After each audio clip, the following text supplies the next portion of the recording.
Hello everyone, welcome to Guidely. कैसे हैं आप सब? आई होप आप लोग बहुत ज़्यादा अच्छे होंगे और गैब एग्जाम्स की प्रिपरेशन आप लोगों की अच्छी चल रही होगी। तो यहाँ पर हम लोग चैप्टर 4 को कंटिन्यू कर रहे हैं गाइस। एमलगमेशन ऑफ बैंक्स के बारे में पढ़ने वाले हैं। आपका यहाँ पर BRBL का सब्जेक्ट चल रहा है। तो चलिए without any further delay session को प्रोसीड करते हैं। सबसे पहले तो हम ये समझ लेते हैं कि एमलगमेशन क्या होता है। तो जब दो या दो से अधिक बैंक्स को एक साथ ज्वाइन किया जाता है to become a one bank, इसको एमलगमेशन कहा जाता है। अच्छा, ये एमलगमेशन क्यों किया जाता है? Why does amalgamation happens? To make a bigger and a stronger bank. तो हमको एक बिगर और स्ट्रॉन्गर बैंक बनाना होता है जिसकी वजह से हम एमलगमेशन करते हैं, या कोई भी वीक बैंक है उसको सेव करने के लिए फ्रॉम क्लोजिंग डाउन, और to reduce the cost and compete better. इसकी वजह से हम यहाँ पर एमलगमेशंस करते हैं। नाउ यहाँ पर टाइप्स ऑफ एमलगमेशंस देखेंगे बैंक्स में। पहला आपको दिख रहा है वॉलंटरी एमलगमेशन। तो section 44A banking Regulation act इसके बारे में बताता है कि जब एमलगमेशन होता है तो दोनों ही बैंक्स को अग्री करना होता है, अगर दोनों ही बैंक्स मर्ज किए जा रहे हैं। ठीक है, जो भी शेयर होल्डर्स होंगे बैंक्स के, बोथ द बैंक्स के, मस्ट अप्रूव्ड इट। अगर अप्रूवल नीडेड है तो majority in numbers and 2/3 in value of the share holders present in person और अ प्रॉक्सी। तो ये आपका यहाँ पर रिक्वायरमेंट होता है जब भी कोई शेयर होल्डर्स दोनों ही बैंक के होते हैं तो वो अप्रूव करेंगे। लेकिन अप्रूवल में क्या क्या होता है? पहला आपका मेजोरिटी नंबर्स होना चाहिए शेयर होल्डर्स का, and 2/3 value of the share holders उस वक्त प्रेजेंट होनी चाहिए। ठीक है, इन पर्सन या प्रॉक्सी के तौर पे। After approval this scheme send to the Reserve Bank of India for the sanction. RBI sanction करती है, और RBI जब इसको सैंक्शन करती है तो वो फाइनल प्रूफ हो जाता है एमलगमेशन का। Dissenting share holders can get their share value decided by RBI। तो जो भी RBI के द्वारा यहाँ पर शेयर वैल्यू डिसाइड किया जाता है वो यहाँ पर जितने भी डिसेंटिंग शेयर होल्डर्स होते हैं उनको प्रोवाइड किया जाता है। अब इसको एग्जाम्पल से समझिए कि बैंक A है एंड बैंक B है। ठीक है, A है एंड बैंक B है, दोनों ही यहाँ पर डिसाइड करते हैं कि वो मर्ज करेंगे एक दूसरे के साथ। तो इस केस में जितने भी शेयर होल्डर्स होंगे दोनों ही बैंक के, अब दोनों ही सबसे पहले शेयर होल्डर्स यहाँ पर अप्रूव करेंगे, इसको अग्री करेंगे एंड अप्रूव करेंगे कि ठीक है हम रेडी हैं मर्ज करवाने के लिए bank A and bank B को। ना RBI यहाँ पर स्कीम्स को चेक करेगी और उसको सैंक्शन करती है। RBI स्कीम को चेक करेगी एंड देन सैंक्शन करेगी। आफ्टर सैंक्शन ये जो दोनों बैंक थे अब ऑफिशियली किस तरीके के बैंक हो जाएंगे? बैंक AB हो जाएंगे जब दोनों को मर्ज कर दिया गया। ठीक है, चलिए आगे बात करते हैं amalgamation by government. Section 396 companies act 1956 और सेक्शन 237 2013 एक्ट बोलता है कि जो भी सेंट्रल गवर्नमेंट होते हैं can order the amalgamation of two banking companies and must consult RBI before exercising the power. तो सीधी सी बात है, जब भी दो बैंक यहाँ पर अमलगमेशंस करती है तो सेंट्रल गवर्नमेंट सबसे पहले ऑर्डर करती है और सेंट्रल गवर्नमेंट यहाँ पर RBI के साथ कंसल्ट करती है before making the order. Now moratorium and amalgamation section 45। तो अगर कोई बैंक है जो बहुत ही बैड फाइनेंशियल कंडीशन में है तो RBI यहाँ पर सबसे पहले तो गवर्नमेंट से बोलेगी या तो आप उसके ऑपरेशंस को बंद कर दो कुछ टाइम के लिए, जिसको मोराटोरियम बोला जाता है। तो कुछ टाइम पीरियड के लिए ऑपरेशंस को बंद किया जाता है। तो मैक्सिमम यहाँ पर मोराटोरियम पीरियड क्या होता है जो RBI यहाँ पर देती है गवर्नमेंट को, तो वो 6 मंथ होता है इंक्लूडिंग द एक्सटेंशन। और इस मोराटोरियम पीरियड के दौरान RBI प्रिपेयर करती है एक मर्जर इन स्कीम्स ताकि वो बैंक को सेव कर सके। चलिए यहाँ पर schemes of amalgamation and reconstructions की बात करते हैं। तो RBI प्रिपेयर करती है यहाँ पर स्कीम्स को, तो या तो ड्यूरिंग अ मोरेटोरियम पीरियड या किसी भी अदर टाइम पे यहाँ पर स्कीम्स को प्रिपेयर किया जा सकता है अगर नेसेसरी है for the public interest, interest of the depositors, proper management of the bank और interest of the banking system. तो what can the scheme contain? तो ये स्कीम क्या कंटेन करती है? तो RBI schemes can include the many things, जैसे कि आपका constitutions and name of the bank होता है, transfer of the assets and liability. तो जितने भी प्रॉपर्टीज़ हैं, लोन्स हैं, डिपॉजिट्स हैं, जो भी वीक बैंक्स के हैं उसको ट्रांसफर कर दिया जाता है किसको? स्ट्रॉन्गर बैंक को। ना change in the board of directors, RBI यहाँ पर चेंज करती है बोर्ड ऑफ डायरेक्टर्स को, अपॉइंट करती है न्यू डायरेक्टर्स को। चेंजेस इन द डॉक्यूमेंट्स, ठीक है, तो जो भी आपका लीगल डॉक्यूमेंट्स होता है जैसे कि आर्टिकल ऑफ एसोसिएशन हो गया, मेमोरेंडम हो गया, ये जितने भी आपके लीगल डॉक्यूमेंट्स होते हैं बैंक के उसको मॉडिफाई किया जाता है इफ़ रिक्वायर्ड।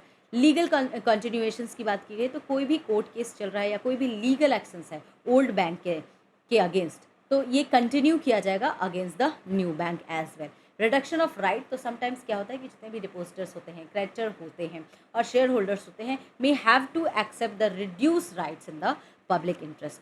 पेमेंट किया जाता है यहाँ पर क्रेडिटर को एंड जो भी डिपोजिटर्स होते हैं in cash or other forms of the settlement.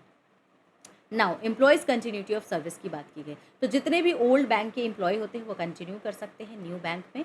With in the 3 years they must get equal pay मिलने लगता है। जो भी सर्विस कंडीशंस होते हैं एम्प्लॉय, जो भी न्यू बैंक के एम्प्लॉयज़ होते हैं उनकी तरह अगर सेम रैंक में है तो उनको सेम तरीके का पे और सर्विस कंडीशंस प्रोवाइड किया जाता है। Terminal benefits for employ who leave, तो if employees who don't wish to continue in the new bank वो यहाँ पर रिटायरमेंट्स बेनिफिट्स को भी यहाँ पर अवेल कर सकते हैं। Now sanctions of the scheme bye the government, तो कैसे इस स्कीम को सैंक्शन किया जाता है? तो सबसे पहले आरबीआई यहाँ पर एक स्कीम को ड्राफ्ट करती है। ड्राफ्ट करने के बाद वो स्कीम सेंड करती है किसको? जितने भी किसको भेजती है? तो गवर्नमेंट को भेजती है और जितने भी कंसर्न बैंक होते हैं for the suggestion and the objections. तो जो भी इस मर्जन या अमलगमेशन में जितने भी बैंक्स यहाँ पर इन्वॉल्व होते हैं उनको भी ये ड्राफ्ट भेजा जाता है। अगर रिक्वायरमेंट होती है तो आरबीआई उस ड्राफ्ट को अगेन मॉडिफाई करती है, ठीक है। मॉडिफाई करने के बाद फाइनल जो ड्राफ्ट क्रिएट होता है वो किसको दिया जाता है? सबमिट कर दिया जाता है गवर्नमेंट को। इसके बाद गवर्नमेंट क्या करती है? इस स्कीम को सैंक्शन करती है विद और विदाउट मॉडिफिकेशंस। तो जैसे ही फाइनल ड्राफ्ट यहाँ पर आरबीआई भेज देगी, गवर्नमेंट क्या करेगी? उसको सैंक्शन कर देगी। अच्छा, ये स्कीम जो है इफेक्टिव हो जाता है from the date specified by the government. उसके बाद यहाँ पर जैसे ही यहाँ पर गवर्नमेंट स्कीम्स को सैंक्शन करती है, यहाँ पर एक डेट नोटिफाई करती है गवर्नमेंट जिस डेट से ये स्कीम्स इन्फोर्स किया जाएगा, ठीक है। वो आपका डेट, उस डेट से आपके स्कीम्स को इफेक्ट कर दिया जाता है, लागू कर दिया जाता है, ठीक है।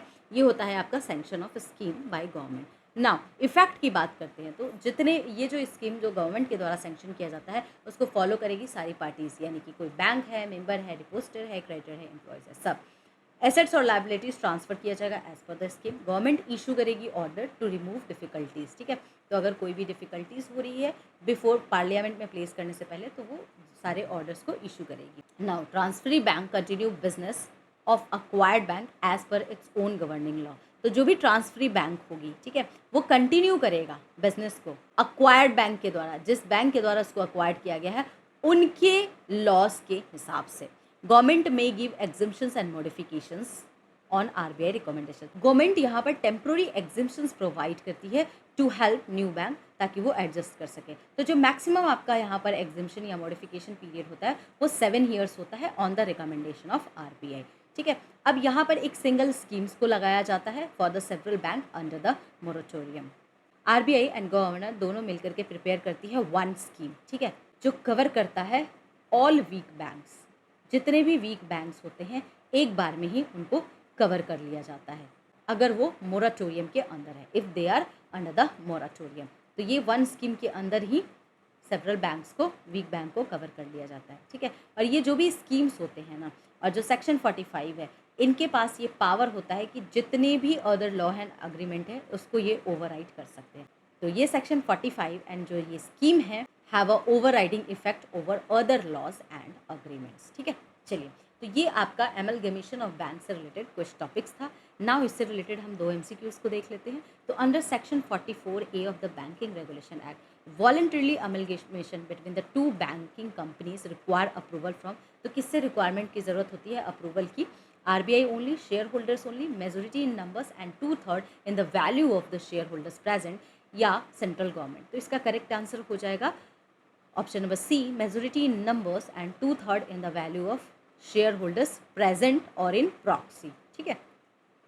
चलिए आगे चलते हैं नेक्स्ट क्वेश्चन पे। Which authority sanctions the scheme of voluntarily amalgamation after the share holders approval, तो कौन सी अथॉरिटी सैंक्शंस करती है? Ministry of finance, central government, RBI या सुप्रीम कोर्ट। तो यहाँ पर करेक्ट आंसर क्या हो जाएगा? RBI is the correct answer. तो आरबीआई यहाँ पर सैंक्शन करती है स्कीम्स को of the voluntarily amalgamation after the share holders approval. तो option C is the correct answer of this question.